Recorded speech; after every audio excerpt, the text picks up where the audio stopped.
You're listening to KUCI 88.9 FM in Irvine. The opinions and views expressed in this program do not reflect those of KUCI, its management, or the UC Board of Regents.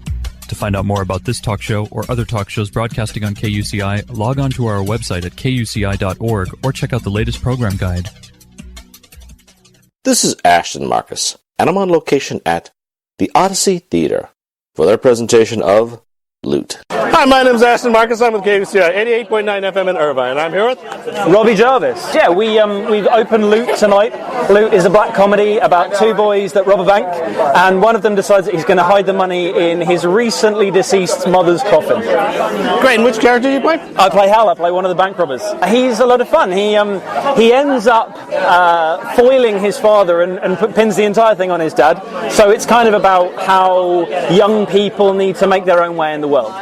It's a classical British comedy. Yep. A farce, basically, where where things are turned upside down, where the nobility is actually the miscreants, where the criminals are actually the heroes, and all kind of with the nobility. Yeah. So but it was also done extremely well by the actors themselves. Oh well, that's very kind of you to say that. I can't say that. Yeah, it's the triumph of the working man. That's great. And also, as for a theater piece, though, very comical. It's all time. It's a British comedy. If you've seen things on PBS like the Black Adder or Red Dwarf, that's what it was like. Well, and this was written in 1964, so this preceded them. This is where that kind of comedy kind of originated on the stage in London. So yeah, it's slapstick. It's very fun. If you want to watch lots of madness on stage, then this is your show. Great. If my viewers decide to come and see this piece, what should they expect to see? They should expect to see lots of fun and hijinks. Come with an open mind, because you are going to see dead bodies being flung around and thrown into cupboards, and bring your laughing shoes, because it's going to be fun. I agree. I thought it was very funny, very theatrical. It was also, for its time, very shocking, where old women would marry young men, where there'll be multiple murderers, where it'd actually be, they'd be joking about homosexuality. A really dark comedy, but actually very funny. Well, when the play was originally put on in 1965, they had to change the script because they weren't allowed to do it as it is. So I think this is the first production in Los Angeles which has got the real, authentic, unchanged script. So, it's a fun show. That was amazing. Plus, also love you guys' comic timing, your look, your accent, everything about it was just perfect. I felt like I was watching a TV series, actually, off of PBS. Off of PBS, yeah. Well, yeah, maybe that's the next step. We'll do Loot, the TV series. All right. Well, once again, love your performance. Thank you very much for being on the show. Thank you very much. Hi, my name is Ashton Marcus. I'm with KUCI 88.9 FM in Irvine. I'm here with Ron Batita. Well, I'm here. We just did Loot. Played Inspector Truscott, the rather violent bourgeois policeman from the Metropolitan Police Force. And this is the third show I've done at the Odyssey this season, so I'm sort of happy to be back here again. Actually, I see in classical plays there's these recurring themes like the aristocrats are fools, and the commoners are actually very intelligent and all that. Yeah. But in your case was every time I would see the police officers or the constables or the civil service, and they're just a bunch of fools, just like the Queen. You know what I mean? Well, yeah. Well, I'm not sure you want to include the Queen in that, but I think there's definitely a level of civil servants that have their agenda, and sometimes they get very They get involved with tunnel vision, and that they have their things to do and don't take into account all the things that are going around them. But I think there's a great viciousness to Truscott, which it's the authority putting the boot in and reinforcing the social order. And Auden was very aware of that in the 60s, and that was one of the things he was pushing against. Yeah, that's something I love about British comedy. Again, they will talk about modern politics and give this little twisty joke, like there's an affair going on, and there would be an affair going on, and they would just nail the joke as far as to be able to take it. You know what I mean? Well, everyone thinks that the whole British society is all very polite, but to enlarge the empire, to get the empire the size it was in 1900, you don't do that by being polite. You do that by enforcing rules and being quite violent, and I think that's one of the things that Auden's were dealing with. It's one of the things he wanted to portray. If my viewers decide to come out and see this piece, what should they expect to see? Someone just told me this play was a hoot, and that's the sort of advertising headline that writes itself. Loot is a hoot. It's crazy, high energy. There's dead bodies. There's dead people's teeth being used as castanets. There's brutality. There's bodies upside down in coffins. There's explosions. It's got it all.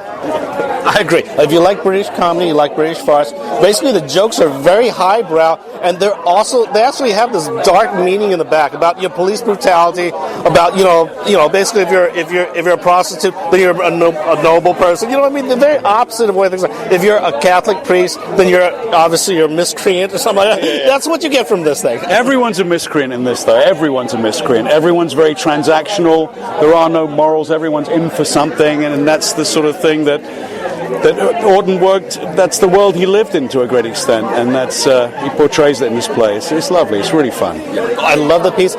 Again, classic theater. Really hard to get good comedy. The acting was fantastic because again, it's all timing. They were hilarious. The audience was just laughing, rolling in the aisles. So I thought you guys did a fantastic job. Thank you very much. All right. Thank you very much for being on the show. Lovely talking with you. Great. Again. All right. Thanks. All right. Hi, my name is Ashton Marcus. I'm with KUCI 88.9 FM in Irvine. And I'm here with Alex James Phelps. It's just a really good opening night. I'm glad for the people that came along, and we look forward to more nights like this. Great. And which character did you play? I played Dennis. He's a great character to play. He's a good laugh. Doesn't care too much about anything in the world, so you can have a lot of fun with him. I love the piece. It was actually basically, if you're a fan of British comedy, you would just love this. Do you know what I mean? Yeah. No, exactly. If you can dip into that British comedy humour, then I'm sure you'll love this. It's a complete farce. So, that's what we do it for. People to come here and have fun. Yeah, if my viewers decide to come and see this piece, what should they expect to see? Just a lot of ridiculousness on stage, and fast-paced play with a lot of craziness. I thought the wit and the language is very, very, very deep, very intellectual. It was very witty. It was also, again, a little unconventional because they will talk about things like, randy characters. You know what I mean? They will talk about incest. They'll talk about homicide. They'll talk about a lot of the stuff that it's hard to make jokes out of, but the British seem to be able to do that. Yeah. Especially Joe Orton. I don't know if you've read any of his other plays, but they're all very much like this. It's very particular language, and I think that's what makes it funny. Well, I love the performance. I love your performances. I thought it was hilarious. Thank you very much for being on the show. Thank you very much. Nice to meet you. Hi, my name is Ashton Marcus. I'm with KUCI 88.9 FM in Irvine. I'm here with... I'm Nicholas Horman. Well, I'm so happy that the opening went so well, relatively speaking, because the challenges are twofold. One is extremely rapid-fire dialogue combined with ridiculous physical shenanigans. And once or twice I found myself almost gasping just to keep, gasping for breath. But we had fun. Great. And which character did you play? I play McCleavey, the man who has who's the father of Hal, the young man in the play. I've chosen to adopt a kind of a lower middle class position of someone who aspires to be higher class and therefore often gets himself offended about things that go against the grain of his sense of propriety and the proper thing to do and morality, and he's always offended by anything that's remotely indecent. But at the same time, underneath it is a quiet kind of pleasure at witnessing all the indecencies that occur around him. Something like that. Great. If my viewers decide to come by and see this piece, what should they expect to see? A lot of silliness. It's very English, but I think that it plays very well to American audiences. I mean, tonight's audience seemed to appreciate it completely and get everything. I loved it. And actually, your character's kind of the straight character, this classical English character who's noble, who's just pure white, and everyone around him is just these clowns and all that. He's kind of bewildered. That's right. He's totally bewildered a lot of the time, right? Yes. So I love the performance. I thought everyone's comic timing was fantastic. And in theater, it's not all classical. It's not all dramatic. It's not all people being murdered. There's actually a lot of comedy in Moliere and all that, in which is very hilarious. And this was a fantastic example of a piece like that. Thank you for saying so. I really appreciate the skillful way that Orton combines that kind of deft use of language with the physical stuff that I talked about earlier. Yeah. Once again, love your performance. I thought you were classic. I thought this was like watching an episode from PBS, one of those classical British comedies. Yes, yeah, right. Maybe like Carry On, those movies as well, right?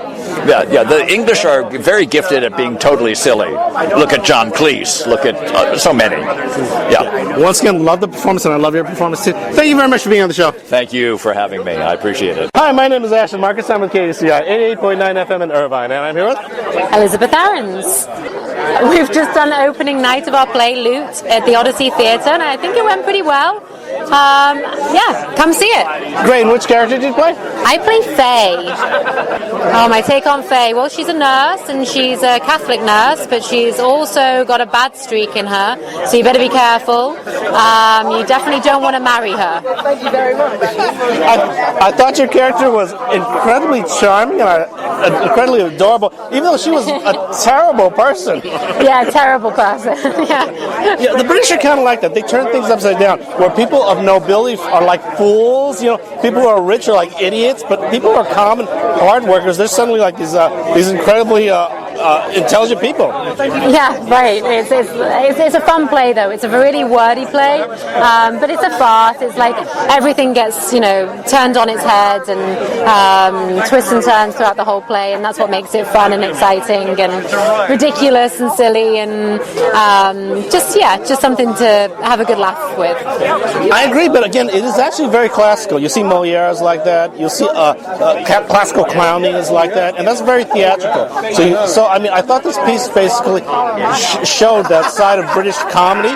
Yes. And it's also very complex. It talks about, homosexuality. It talks about, homicide. Yeah. And it talks about all that stuff, and it does it with this charm, this adorableness. You know what I mean? Yeah, I think it's Joe Wharton's humour just to pass over a lot of issues in a comedic way. All the issues that they come across, and is still very political and still very current to this day, is talked. All the words are very, they just kind of blasé over them in a very comical way, I guess. I don't know. I'm having a glass of wine. I've noticed also most of the cast is English. I mean, that's very unusual. Even for me in a theater city like Los Angeles, I don't see this many English actors. Oh, we are here. We're here to stay. But there's quite a lot of English people in LA, I guess. There's one actor who's not. No, actually, there's two actors in the play that aren't English. Selena and Nick, but they do a marvelous job at doing an English accent. So. Okay, one last question. If my viewers decide to come by and see this piece, what should they expect to see? What should they expect to see? They should expect to see a lot of controversy, a lot of ridiculous. You should just come and see it. I mean, I undress a corpse on stage. There's a lot of physical comedy.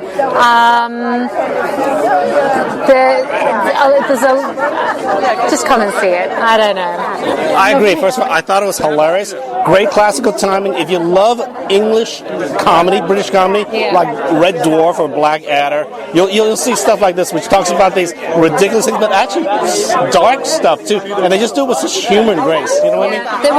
Also, the language is very. All the language is very classical. So you have to be listening. I think at the beginning you have to.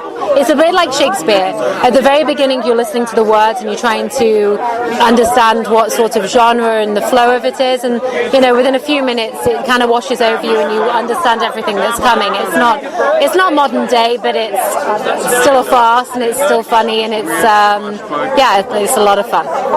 Once again, love the performance. I love your performance. I thought you were again charming, graceful, elegant. You're classical, typical British female actress. I guess you're a bit of a stereotype, but you're just a wonderful stereotype. Thank you. Thank you very much for being on the show. Okay, thank you. Bye. Hi, my name is Ashton Marcus. I'm with KUCI 88.9 FM in Irvine, and I'm here with Selena Willery Smith. I'm an actress that's currently working at the Odyssey Theatre in a production of Loot, and I play Mrs. McLeavy. Well, she's not alive, but hopefully my performance is very much alive, and without giving too much away, I move around quite a lot for somebody who really can't move around quite a lot.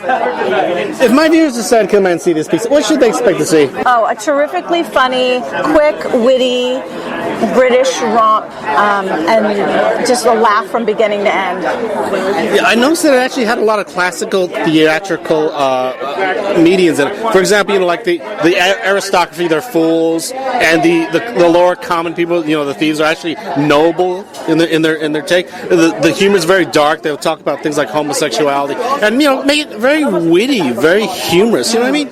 Well, back in the 60s, I think a lot of that subject matter was very underlying, and I think the play was quite controversial at the time.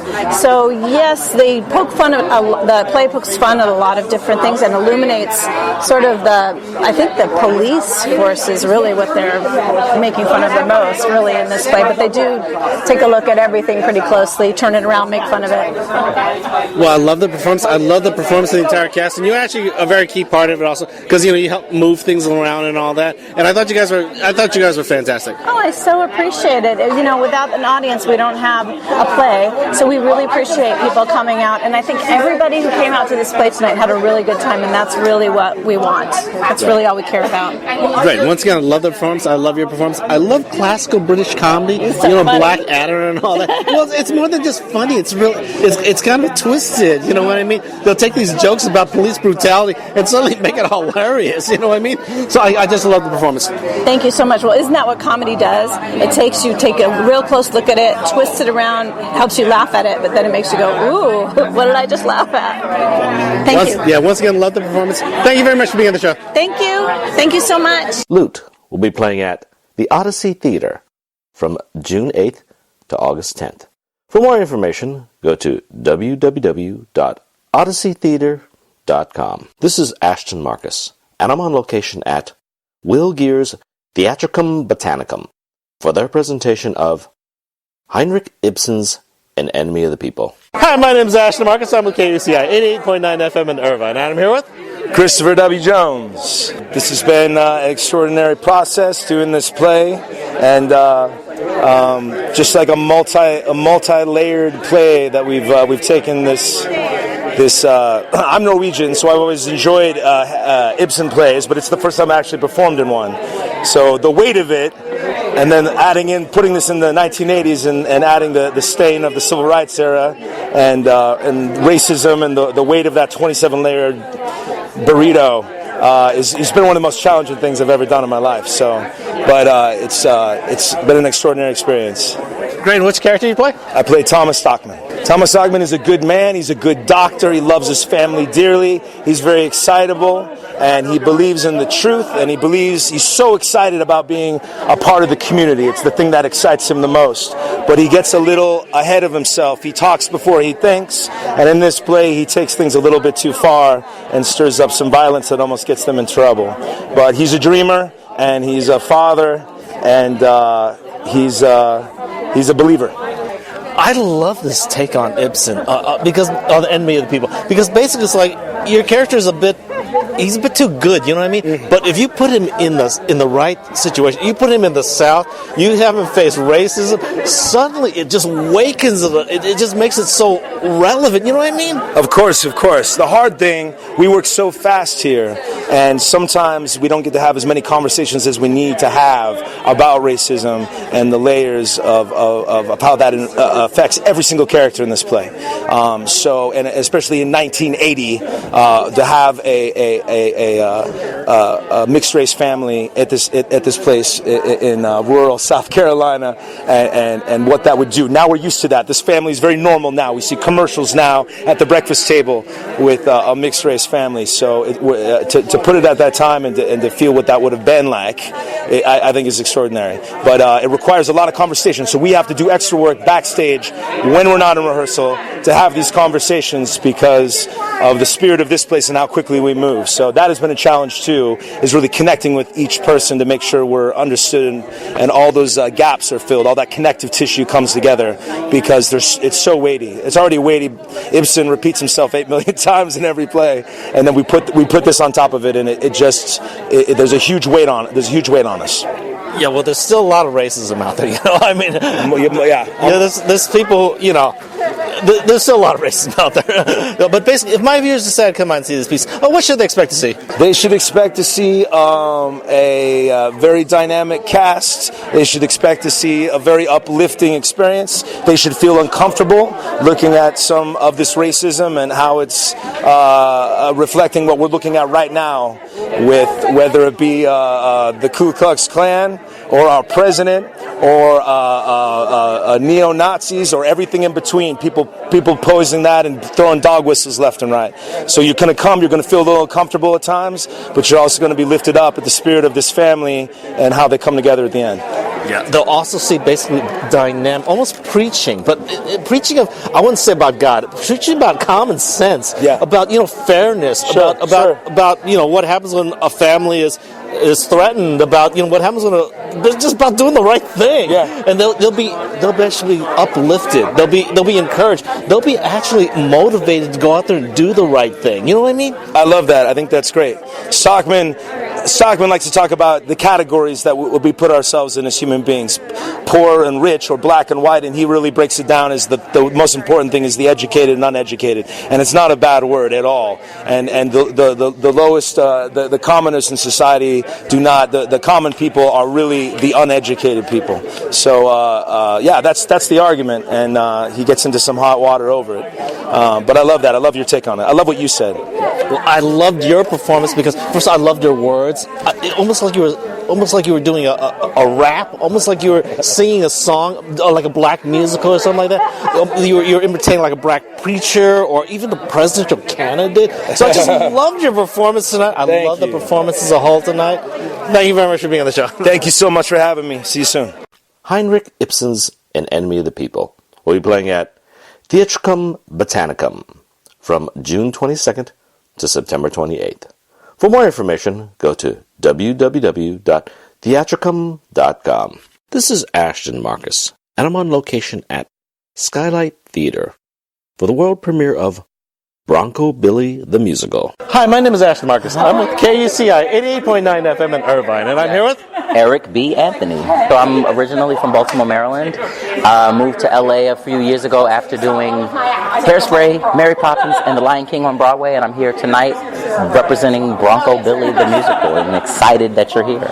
Great, and which character did you play? I'm Bronco Billy. Bronco Billy is not so polished guy who is living out his dream of not being placed in a box and having a passion that fuels his life and chooses the family that he wants to have around him to live out his dreams with. I think he's a stand-up guy, but I also think that sometimes we get clouded by what we want and we forget about what is good for everybody that's around us.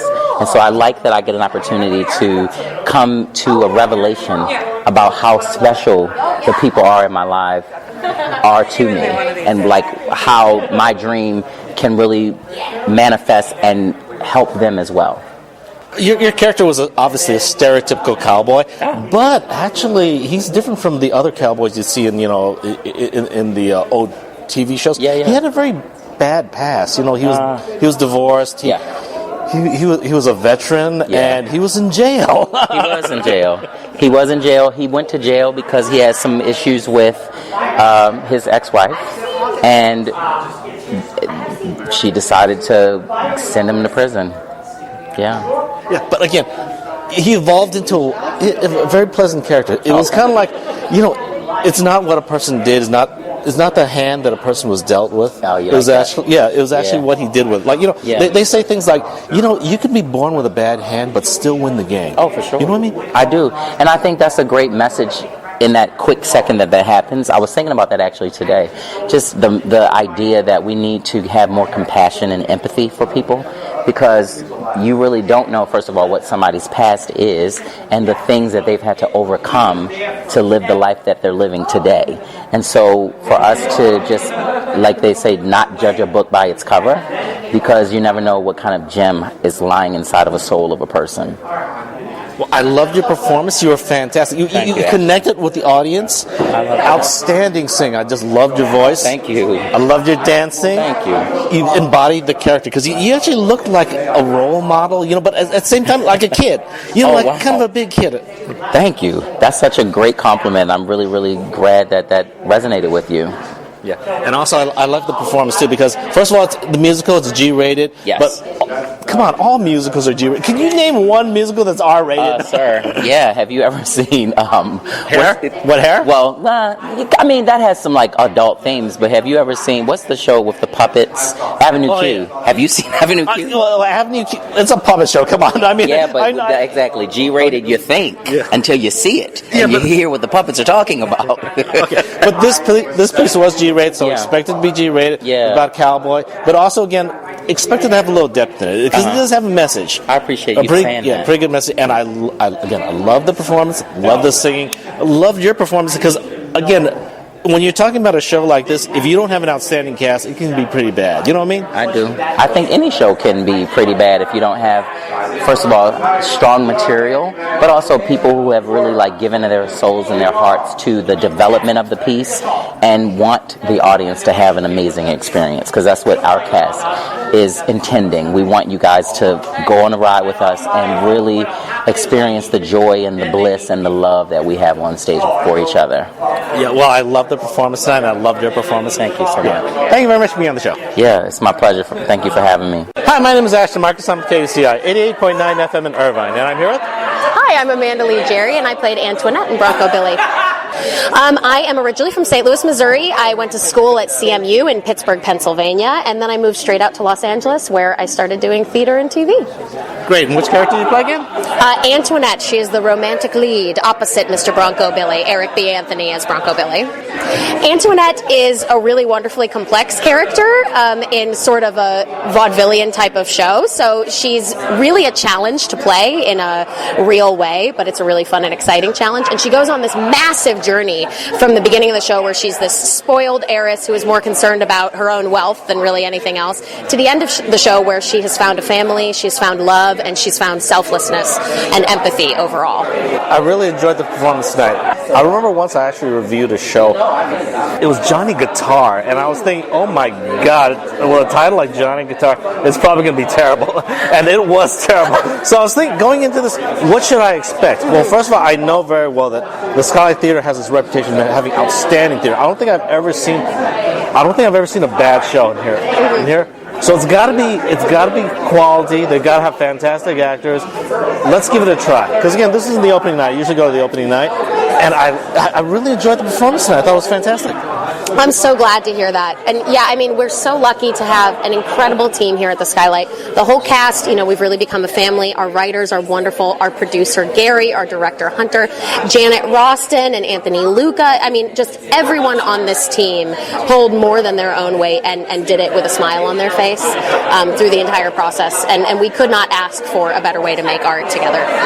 I thought your acting was fantastic also because, again, your character is not really as deep as, say, like a Shakespearean character who kills people and, just you know what I mean, and everyone dies in the end. It's not like that. But you guys put a lot of great acting into a character in which wasn't really designed to be theatrical, you might say. You know what I mean? Right. But you still put a lot of depth inside your characters. Thank you. Yeah, I mean, that's one thing we focused a lot on in rehearsals. Anytime you're doing new work and originating a role, it's really important that you take a look at what the bones of that person are, and we got to do that as a company and discover those backstories and intricacies together. So I think that's the key in making a really light comedy like this work, is that making sure that you still have the structure underneath that of they're real people, and if you present anything less than a real person on stage, the comedy's not going to click in.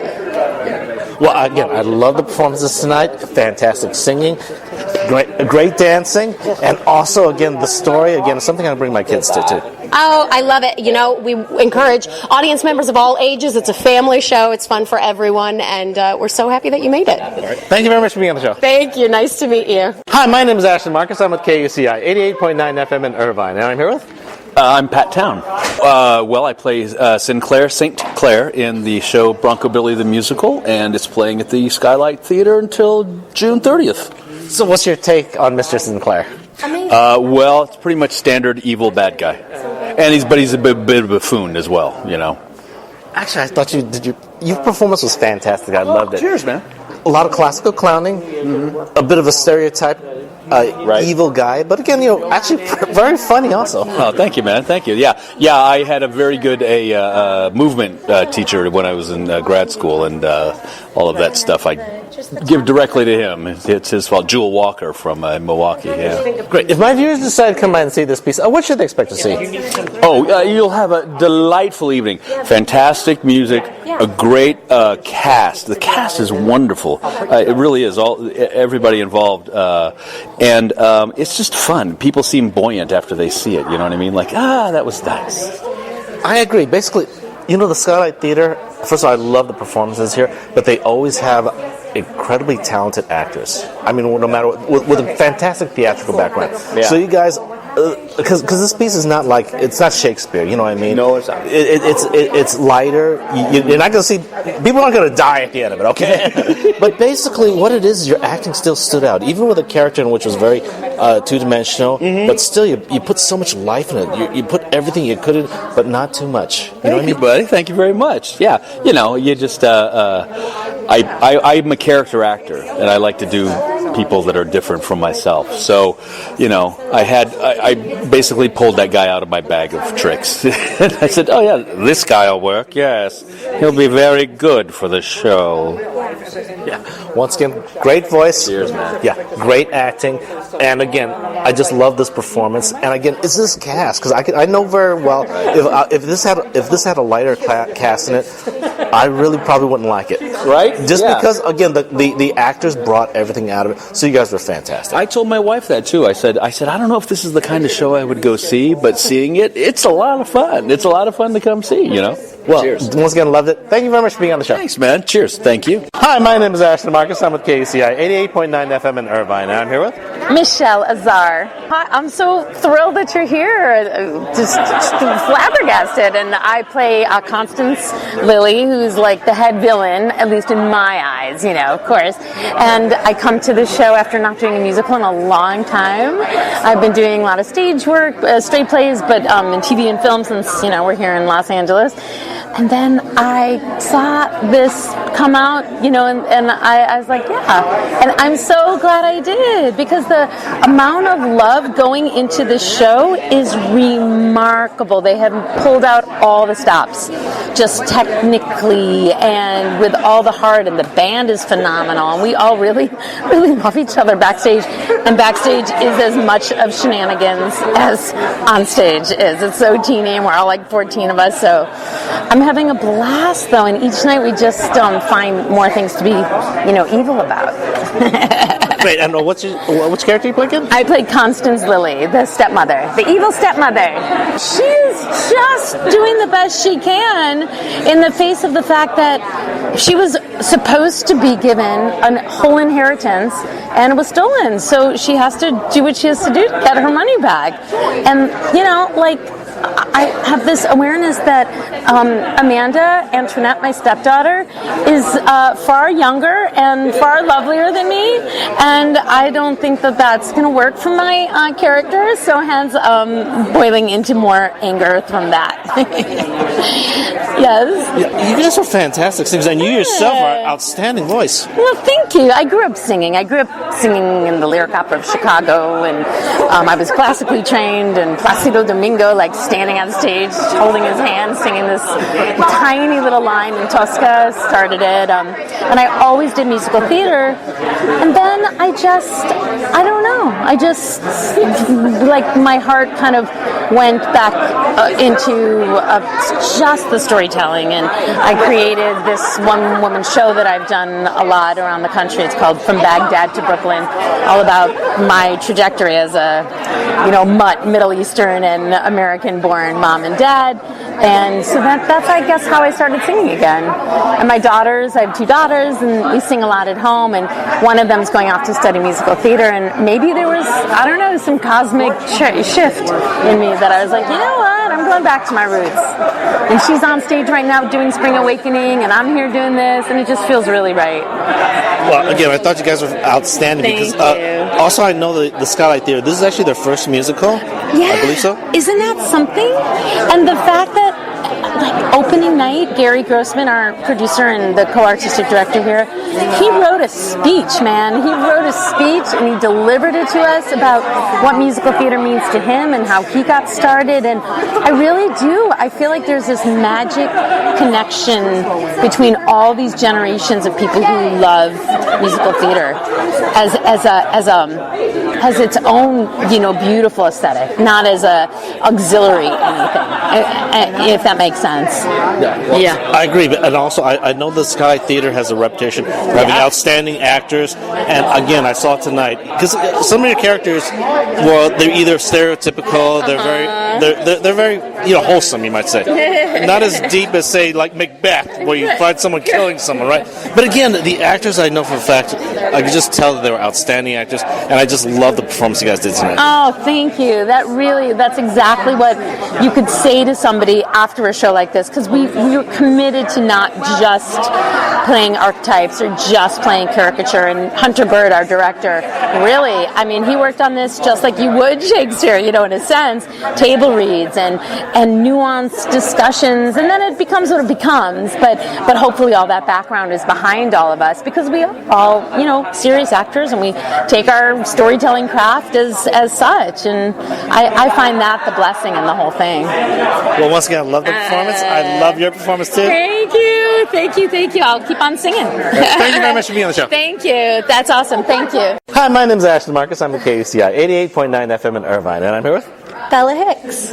I play Mitzi Fritz in the show, dancing and doing a little Ollie the Owl jingle bit, and tons of other fun stuff. I won't spoil it for everyone, but definitely should come see if you want to have a good laugh. Good time, as I hope you did. So if my viewers do decide to come and see this piece, what should they expect to see? Vaudevillian, kind of crazy, fun, Wild West themed show. Lots of stock characters, lots of big cheesy 70s dance numbers. A chance for the audience to interact and have fun and be vocal and be a part of the craziness that goes on under our little tent. So yeah, a really good time, I think. But overall, people have been walking out happy and just said they had a lot of fun, and that's all you can want. So I agree. Again, first of all, it's going to be G-rated because it's a musical. Right. It's going to be wholesome, but it will have a message to it. And again, the message is very wholesome, very good. But that doesn't mean it's going to be boring or anything, because I thought it was actually heartwarming in a certain way. If you feel yourself like an outcast, if you feel yourself like when you were born, you weren't born with a silver spoon in your mouth, then you're going to kind of identify with this piece. Yeah, I completely agree. And I also think that, it's also just about, accepting everyone for their whole selves and not looking down on any one part of them. When Antoinette, even, it's not just about being poor. It's also when she reveals that she's actually wealthy, Billy has a kind of negative reaction, and Fatima's character Lorraine comes out and says, no, like, that's not right. Like, she is who she is, you are who you are, be the head honcho and accept her. And that's what we hope that, right now in today's world, we really need that message of just accepting everybody for whatever they are, whatever parts of them are, things that maybe they're not proud of, and the latter, things that they're, so proud and excited to share with you. And I think that's a beautiful thing. So. Okay, well, first of all, I love the acting. When I go to a new musical, sometimes I ask people, should they come for the singing, or should they come for the music, or should they come for the acting? And again, it was something like, I remember Anne of Green Gables once did a musical, and it was the acting you should go for. The music was actually very light, like background music, like scores. Right. This thing here, there's a lot of music to it.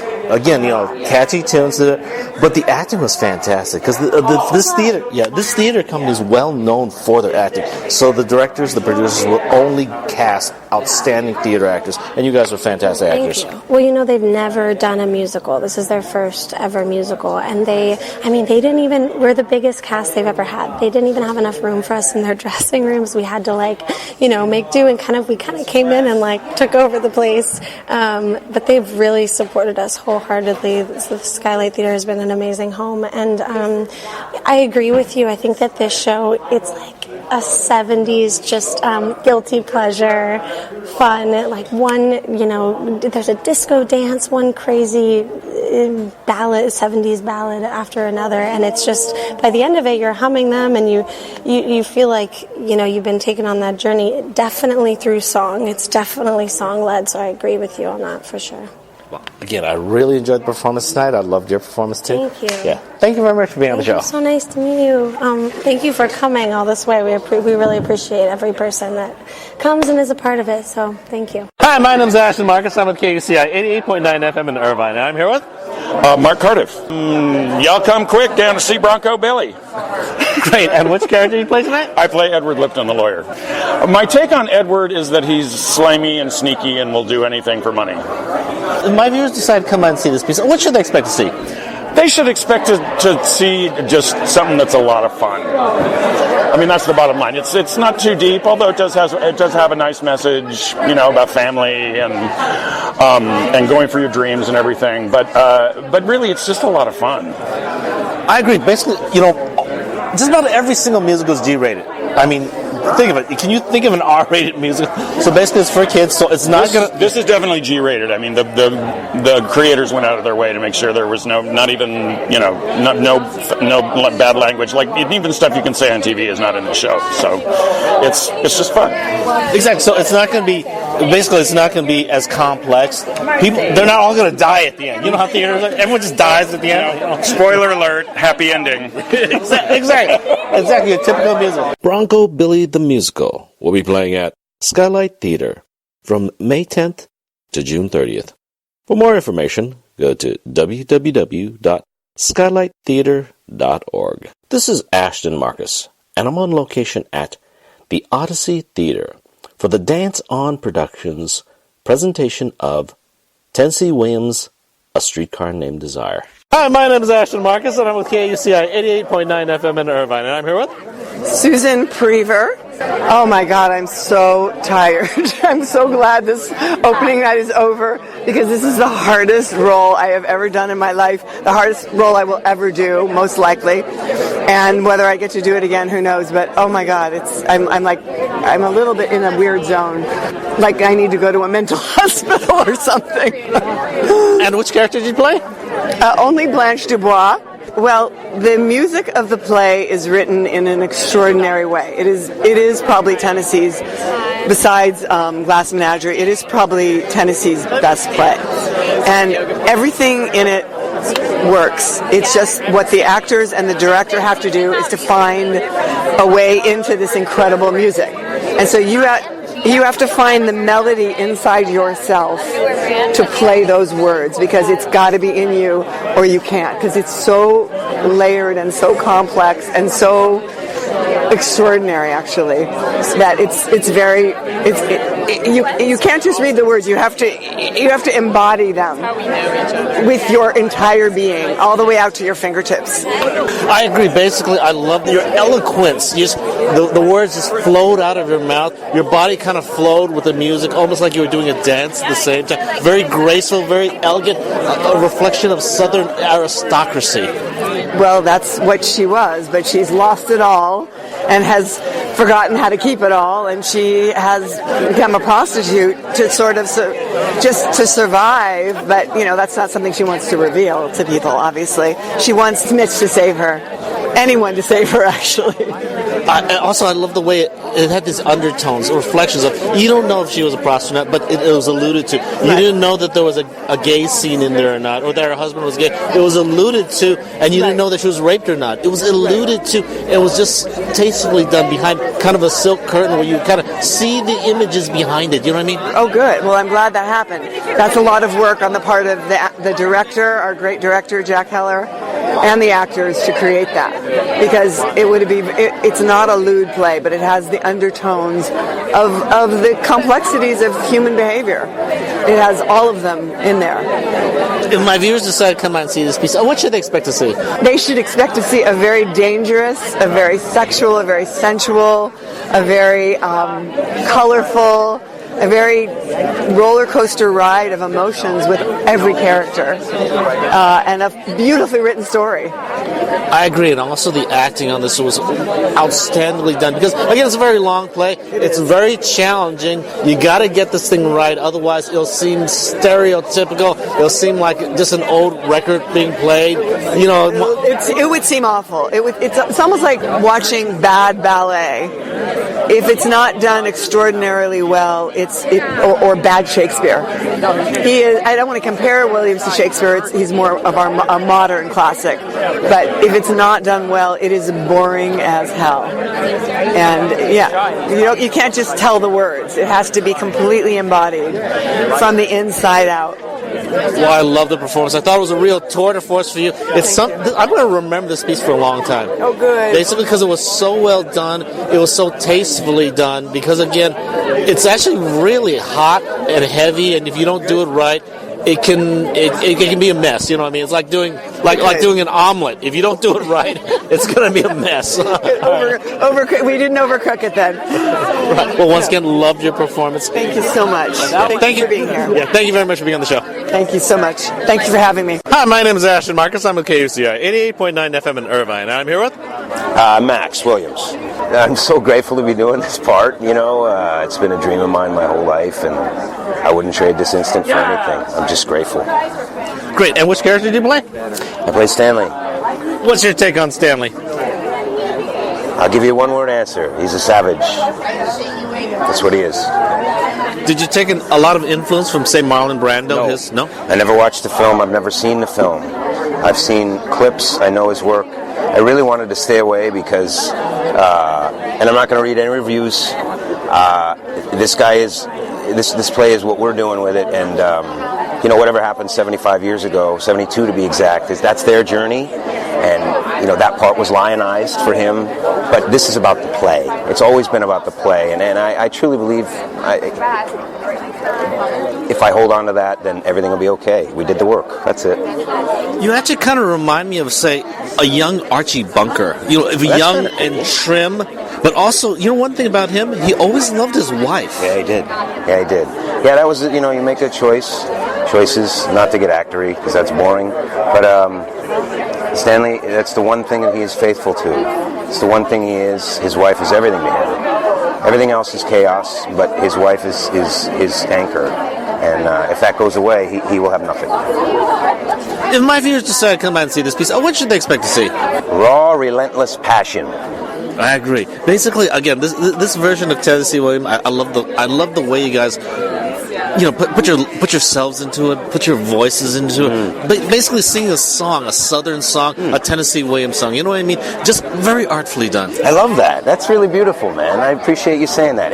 In fact, that is probably the best compliment we could ever be given. To say that you saw a song fits his poetry. He's a poet, and I don't know, when you're in this journey, you can't objectively look at it. You just know the feelings that you have, and that man knew how to write feeling. He was a poet through and through, so that was a really cool compliment. Thank you. Well, he was autistic, so again, he wrote the truth, basically. Yes, he did. And also he was homosexual, but also, and you saw streams of that. You saw his life in there. His sister was lobotomized. Rose, yes. So at the end, you kind of, you know what I mean? It kind of had reflections of his entire life through it. Yeah, that, obviously in the lead up, doing the research and reading all about Tennessee and knowing his journey with Rose and his his grandfather. Those were the only two people he really loved.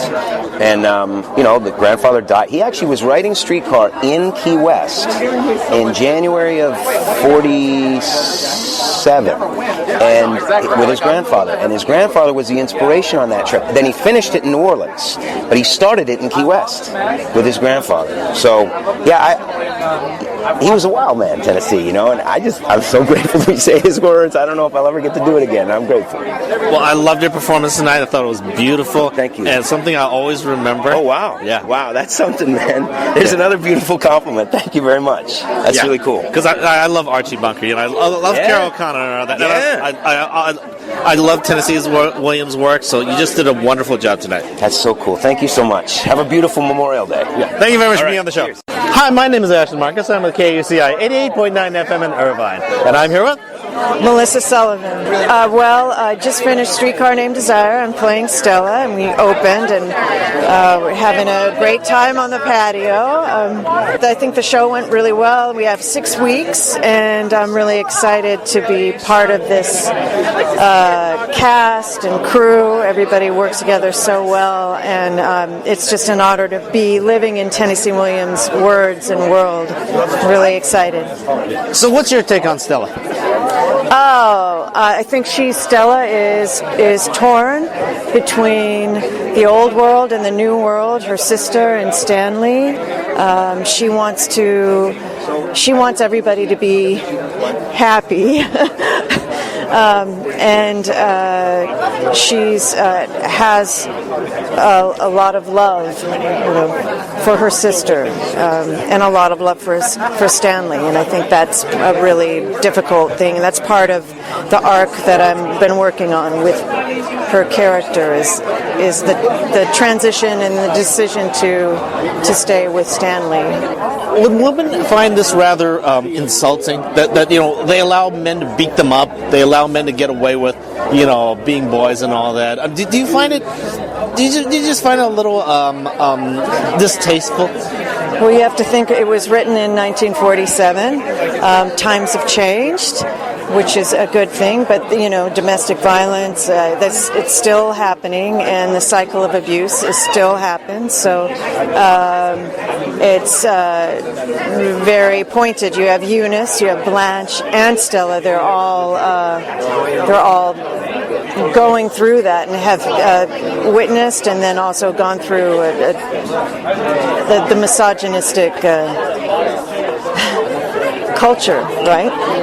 So I think you can really learn from seeing this play, even though it was written in 1947. Things have changed. It's great to look at it and see how far we come, but then also think about what we need to do in order to improve our situation even more. I always look at, say, your character, and tonight I looked at your character and Stanley as being like, all in the family. Archie Bunker and his wife, Edith. She again. First of all, he always loved her. No matter what his faults was, he always loved her. But she always put up with him too. You know what I mean? Always supported him, even though she knew very well he wasn't flawed. Even though she was kind of better than he was. You know what I mean? You know what I mean? Yes, I mean there are certain aspects to Stanley's character that he's. He isn't completely all bad, right? Nobody is completely bad. Nobody's completely good. There's a complexity to it, and Stanley has a lot of love, and he really does love Stella. Well, I love the performance tonight. I love your performance, and also thank you very much for being on the show. All right, thank you so much.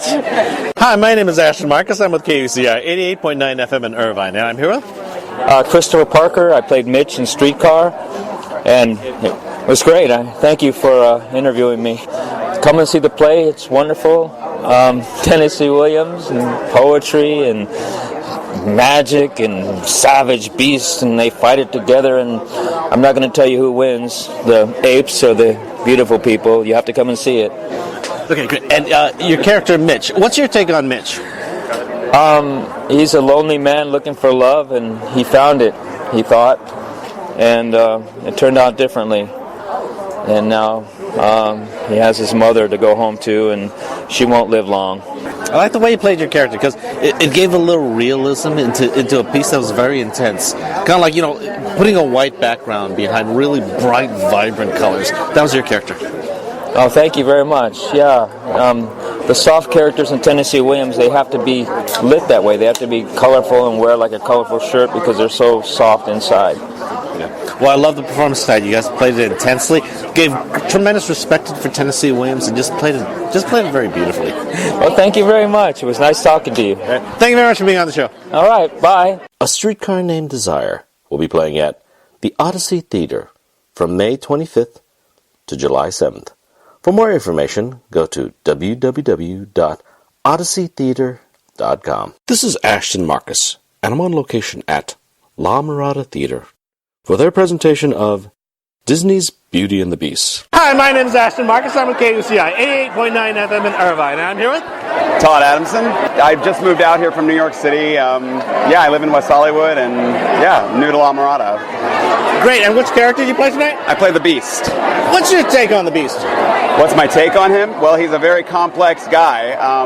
To be kind of thrown into a spell and then not be able to be a human, it was a really kind of a crazy journey to experience that. And then when I got on the actual costume, it was like he came to life for me. And I understood, like, because it's frustrating because that costume is so hot. So if I had to wear that forever for eternity, I can't imagine. So that's kind of where I see him, and the fact that his journey is so that he learns how to love again, and therefore he becomes human again. I just think it's a beautiful, beautiful story. I noticed you put a lot of emphasis on the fact that he was a very cruel person at the beginning. A lot of people just brush over that. They try to get through that as fast as they can to make him likable. You know what I mean? But you put a lot of emphasis on that. Yeah, I try to. He's almost animalistic. Like even Michael Heitzler, the director, was talking about. When we first meet the Beast, he's animalistic. I mean, he's probably out there like ripping wolves' heads off because he's that much of a beast. And so that's why everyone fears him in the castle. So you have to come out pretty strong, otherwise no one's going to fear you. Yeah. Well, I loved your performance. Thank you. Yeah, I also loved your singing. You guys added a lot more songs than you'd see in the Disney movie. Yes. They have a Change in Me, which actually was originally written for Tony Braxton, who did it on Broadway. So they added a Change in Me, and they added a Maison de Lune, written by Alan Menken, and it was I think it adds a lot to the story. So yeah. Yeah, I agree. Basically, it's this way. You just can't see it on YouTube. You actually have to come here to see those pieces. Exactly. And again, excellently sung, excellently acting. I think you guys did a fantastic job tonight. Thank you so much. Thank you so much. Thank you for saying hi. Yeah. Well, thank you very much for being on the show. Absolutely. Take care. Hi, my name's Ashton Marcus. I'm with KUCI 88.9 FM in Irvine. And I'm here with... Well, I'm Lori Valdier. I'm originally from Grand Rapids, Michigan. I've lived in the city in New York for 9 years, and I'm here visiting LA doing the show, and it's been an incredible experience. I love living in La Mirada, working here at the theater. Everybody's just so fantastic, and doing the show has been a dream of mine since I was a tiny girl. I've always wanted to be Belle, and so it's a dream come true. I love this director and choreographer. I've loved working with them. I absolutely love my Beast, Todd Adamson, who plays my Beast, and honestly, everybody in the company, it's just been so wonderful getting to know them, and now we're open, so we just get to have fun for the next 3 weeks and do this beautiful show. Well, I think Belle is actually amazing because she puts her brain above everything else, and she loves to read. She's an avid reader. I think it helps give her strength, and she aspires to be more, and I think she loves where she's from, but she wants something more in life, and I can definitely relate to that. I love my hometown, but I always felt that there was somewhere else I needed to be or something more, and so I kind of relate to her in that way, but I think she is such a feisty, strong woman, and she's also humble enough to know that her mind can change, and that happens when she meets the Beast and when she has that experience, so I think she's pretty amazing. I agree. Again, a more modern woman, a more modern female lead for Disney, and again, was this story really about the Beast or was it about Belle? You know what I mean? It was her coming of age story. Yeah, we are both in the title. It's Beauty and the Beast. So it's not just about beauty. I think it's honestly, the story is about how we're not supposed to be looking at just the outward, right? But for Belle, it's about looking at the inside of who the Beast is and having her life kind of change. And for the Beast, it's about, I think, just about learning to love again and humility. And there's just such a rich story there between both of them. So in order for the story to be told, you really need both of these characters. And I think it's just a beautiful story. It's so special, timeless. Yeah. I agree. Basically, it's kind of a story for men too, because again, Disney is kind of leaning toward women, and yet Belle was a very strong female character. But this was one about a man being kind of, just an oddball. You know what I mean? Yeah. And being, just being ignored and all, and him finally coming of age, and him learning to be genteel. You know what I mean? It was always inside. So I just love the story, and I love the way you guys played it. Thank you so much. Thank you. We are so excited to be open and to just enjoy the show for the next 3 weeks. So I hope everybody comes to La Mirada and comes and sees us. Once again, love the performance. I love your performance also. Thank you very much for being on the show. Thank you so much. Hi, my name is Ashton Marcus. I'm with KUCI 88.9 FM in Irvine. I'm here with Matthew Regis. I had a great time tonight. The show was amazing, went amazing. The audience was incredible. I really love playing Gaston. It's really one of the best roles that I've had to play in a really long time. Thanks. So what's your take on Gaston? I think Gaston is one of the most interesting characters because he is the most cartoonish out of the characters compared to the actual objects who are the most human. And so I think the contrast of Gaston being the most cartoonish is somewhat interesting in his world because he's so big and full of himself.